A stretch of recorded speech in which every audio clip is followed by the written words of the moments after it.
On this video, we'll show how to properly wire a Kidde fire system. When wiring a Kidde style fire system, the first step is to remove the jumpers from terminals 17 to 19, and 20 and 22.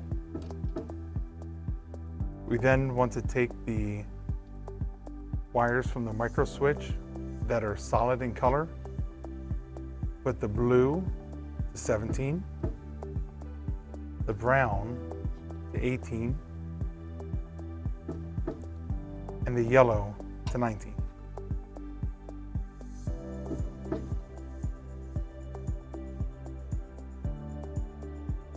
From the second micro switch, with the striped wires, we want to take the blue with the white stripe, put that to 22,